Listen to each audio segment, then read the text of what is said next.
Bobby Lee's his friend. I don't know who that is. I don't know who that is. That's Ned Holness. Oh, I know Ned Holness. Yeah, he's really good. Hey, does all that stuff. How's he doing? Hey, all that stuff. You know what I mean? Yeah, Ned. Do a couple minutes of his material. Okay? Well, I'll just do some of my material and then it'll be the same. You are a good performer. You do very well with other people's shit. No, he says that because he's like everybody else. They're jealous because jealous of you, you fat fuck. Yes, you are. Fat fuck then. Although they give him a microphone, they fucking not turned it on. I was going to say, you can't hear him as much as the other guy can. It's probably so he's got something in his hand because he thought he was going to swing. Yeah. But yeah, it's like for them, it's got to be a very sketchy thing because you spend so long crafting a joke to be the way you want it. Well, it's your business, for someone to just go. The same thing as well about the joke of building a wall between Mexico and the USA. Who's going to build it? Again, I'm not sure that's like. I mean, I guess he may have copied it. I don't know. Only he will know. Yeah. But it's also one of them jokes that would spring to your mind. I think if you were doing a joke about that, the first thing you'd spring to your mind would be that punchline, wouldn't it? Yeah, maybe. Yeah. I think it would now after the past couple of decades, but that was 2003, and I'm not sure what the feeling was at that point with making that same sort of joke. But it seems like an obvious joke someone would make now. Well, I lived in the USA at that time, right? And the Mexican sort of like population were known for being the worker sort of side of it, sort of thing. So still are, aren't they? Yeah. And that joke would have been around probably for a long time, right? You know, way before 2003, 2004. So is it his original joke, or did he hear someone say it? It's funny with jokes, isn't it? Because some of them over the years are repeated. You get they are. Jokes from 30s, 40s, 50s. Some jokes do sort of like travel into the later years, don't they? And you can't know all the jokes. Yeah. That's the thing as a comic, you can't. And this is being devil's advocate. Yeah. I think he did steal this. I know who Carlos Mencia is, but I don't know enough about him to sort of like see what he's worked, to remember what he's worked. Because he was out, like I say, when I lived in the USA. But for someone to open and make a joke, and then him go on and make the same joke a couple of years later, that's not parallel thinking. That's you've heard that before. Yeah. You know, maybe he heard it and thought, I've got this great idea for a joke. But he even changed it up a little bit, which makes me a bit suspicious because he changed it up from a wall to a fence. He did, you know, sort of thing, and that's kind of like gives it that little bit of suspect, sort of like, I get what you mean. But again, you know, did Ari Shaffir first come up with the idea, or was that an idea that was, you know, first when Schwarzenegger he said was going to do it first? I think that's what he said, didn't he, Arnold? You know, he's talking about building a wall, and you know, and even when Donald Trump did it, how many comedians have said it since Donald Trump did it? When he said about it, comedians have come out and said that in the past. So I'm just a little bit, you know, whose joke was it first? I get what you mean. You know what I mean? Was it Ari Shaffir's joke first, or did he get it off someone else? Yeah, it's possible. You know, yeah, definitely. Jealous of anybody. It's not going to be a guy who steals material. I am inspired by other comics. When I saw Dave Chappelle perform here, I went home. I'm like, God damn, I want to write. That motherfucker was genius. It was brilliant. I see you and I go, just because you did another joke the other day. I saw you do a joke about licking a fucking asshole. It's like licking a battery. I saw a guy do it in Vegas. I go, well, that's where he got it from. The Reverend Bob Levy from the Howard Stern Show. I've never even heard that fucking guy. You like to risk your material, and there comes a point in time in your material where you don't have anything about the subject, so you take other people's shit. Comic, but I call No, you're not. You're not a comic. I call it. Oh, No. I am a comic. Am I a comic?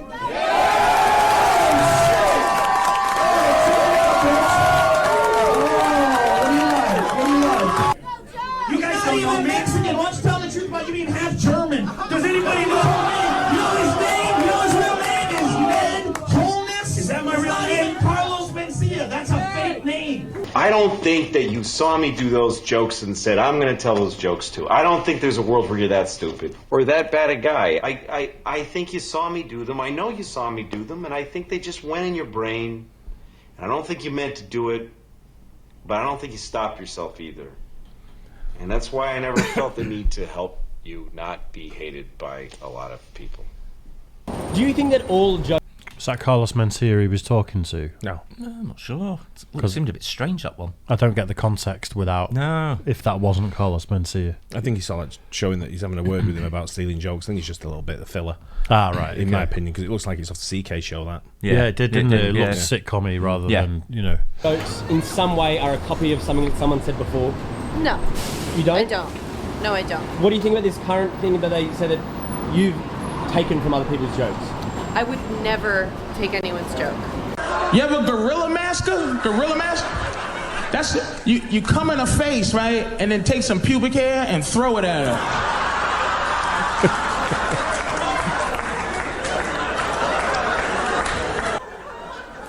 Here's the Abraham Lincoln. That's where the guy trims his pubes, comes on the girl's face, and then throws the pubes. So she has that facial hair.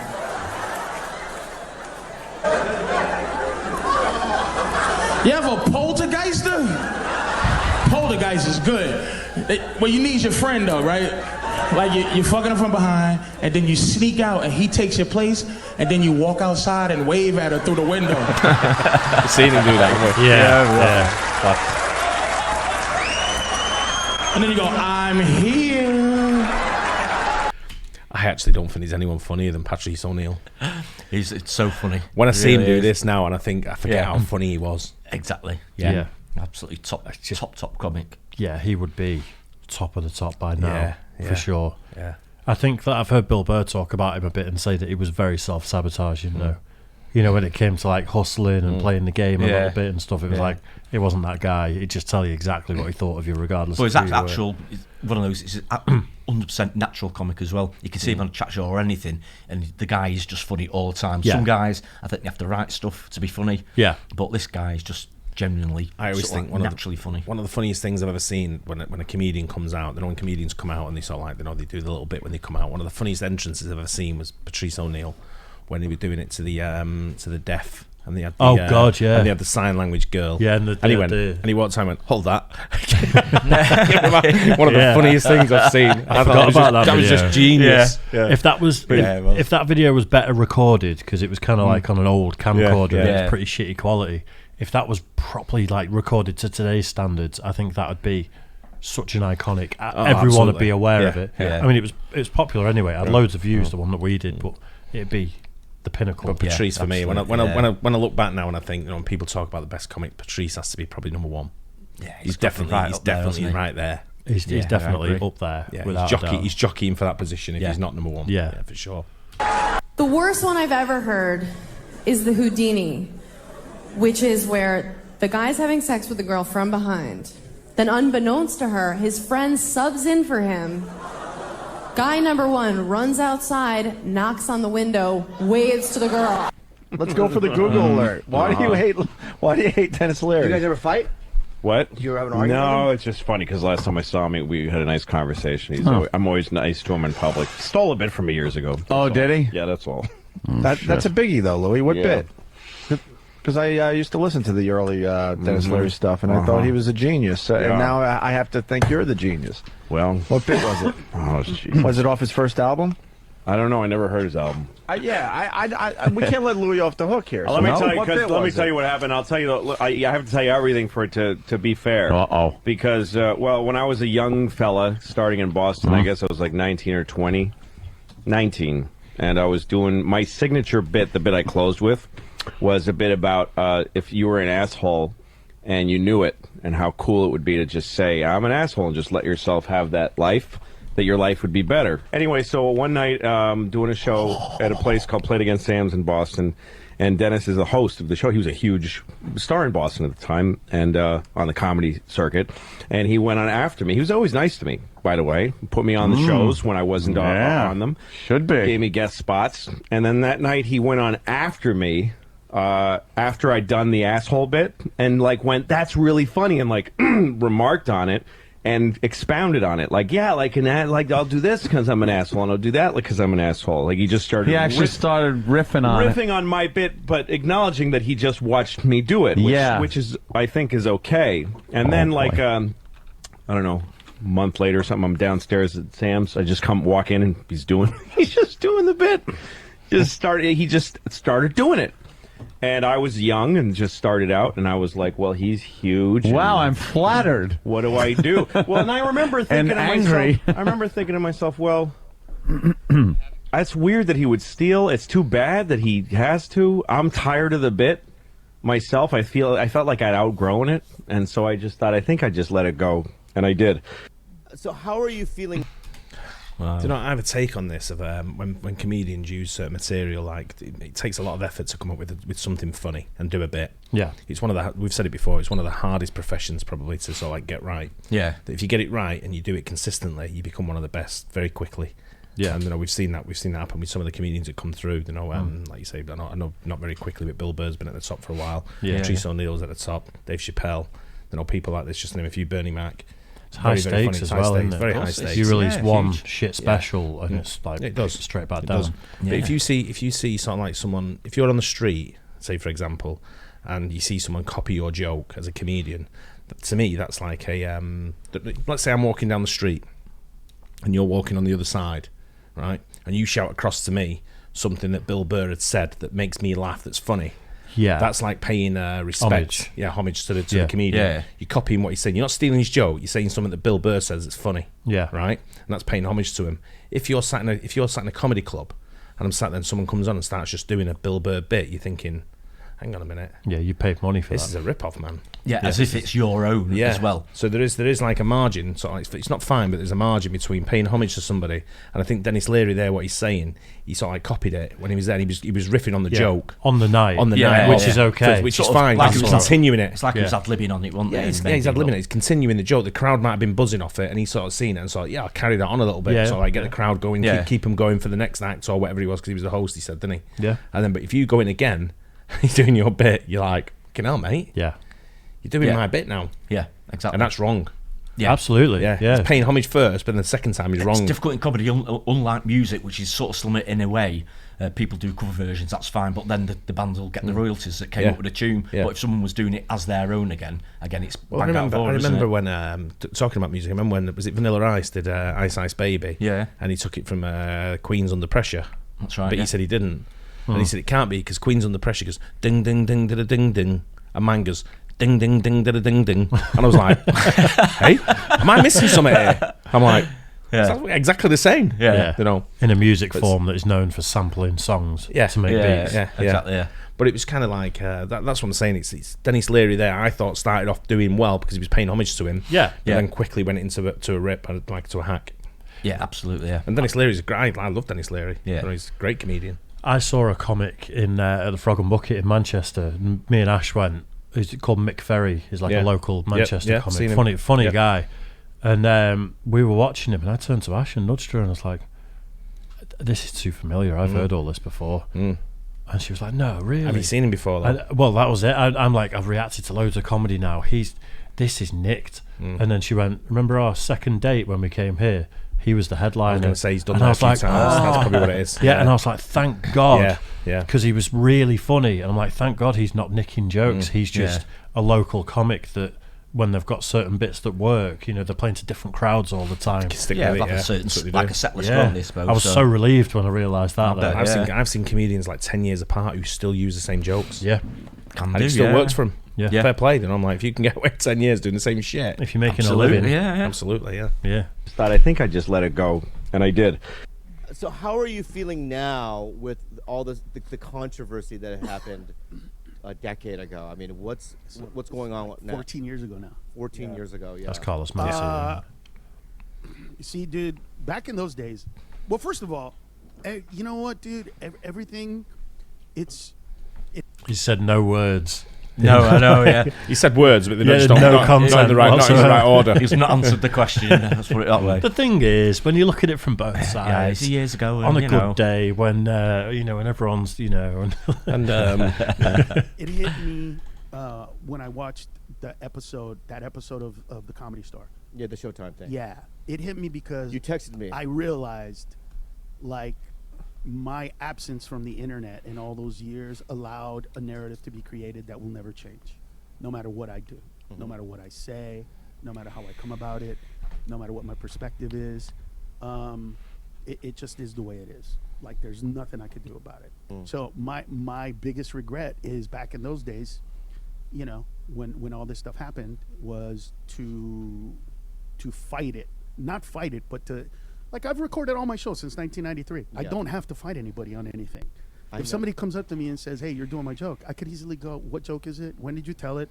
Let me go look, and then if you did it before me, I'll stop doing it or whatever it is. Like I've always had that. Yeah. But I stayed quiet, and it just got bigger and bigger and bigger, and now it's just like that's what it is. Ned, why not do in the beginning just a blanket apology? But I wasn't. See, let me get this. Understand what happened. Anytime, even to this day, bro. Yeah. Somebody says you stole a joke, I go, okay. Well, what joke was it?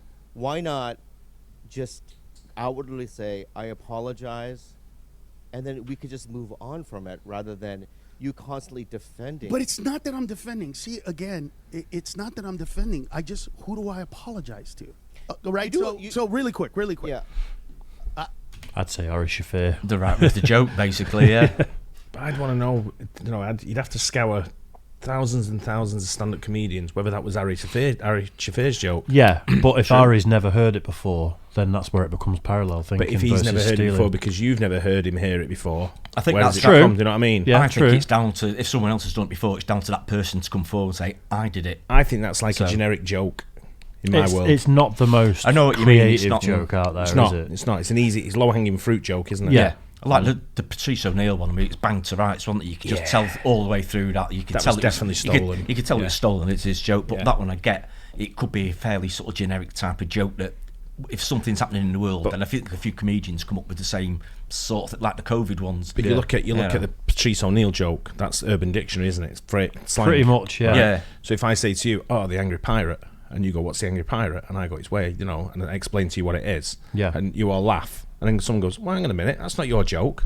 I'm saying it wasn't a joke. I'm just explaining. Yeah, and Amy Schumer did kind of say the worst one I heard is, and then sold it. But she switched it around a little bit, and that's what I'm not keen on, is that little switching, and that's what Kaz Masia did as well. He switched it around from a wall to a fence. She switched it from the, what did he call it, the ghost to the Houdini, poltergeist to the Houdini. Yeah. And she changed the other one as well, didn't she? There was two. She changed slightly. Yeah. The Spider-Man, the Lincoln, the Gorilla Mask to the Abraham Lincoln. Yeah. So it's kind of like, it's not a joke because you're just reading something that's published as the Urban Dictionary. Yeah, it's just how you bring it across to sort of describe how you deliver it. Yeah, and being a high-level comic, that everyone's going to know Patrice, and Amy Schumer's massive as a comic, regardless of what people say about her. You're going to get compared. That's what you need to be careful of. And that's the night is because if you watch enough comedy, I mean, you can see it and you can pick it apart with comedy. We watch enough comedy on here where we can look at someone's act and go, how similar is that to that? Yeah. And then if you really dig deep on it, you'll say it's actually exactly the same. Yeah. They've just changed it around a little bit. But again, it could be parallel thinking. Yeah, true. Yeah. I would say, based off his defence of himself here, he stole it. He's not defending himself very well. I think he's kind of admitting that he stole it. He's not denied anything. He's had like 15 years or whatever it is to come up with a better answer than this. Yeah. Did he change his name? Not sure.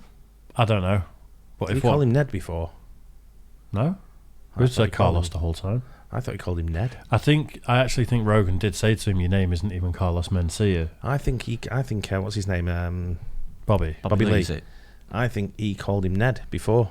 Oh, really? And I thought, what if he's changed his stage name back to his proper name? Yeah. Mm-hmm. I'm not. You and I hung out. We never watched comedy shows. There was no Netflix to watch it. It was nothing. And you never heard me talk about Bill Cosby. And my style of comedy is nothing like it. No, hold on. Let me tell you a story. So, when we recorded that special, on the second recording, I did that bit. At the end of the show, Jeff Schimmel, Robert Schimmel's brother, came up to me and said, "Yo, that bit." Slow fade on his excuses.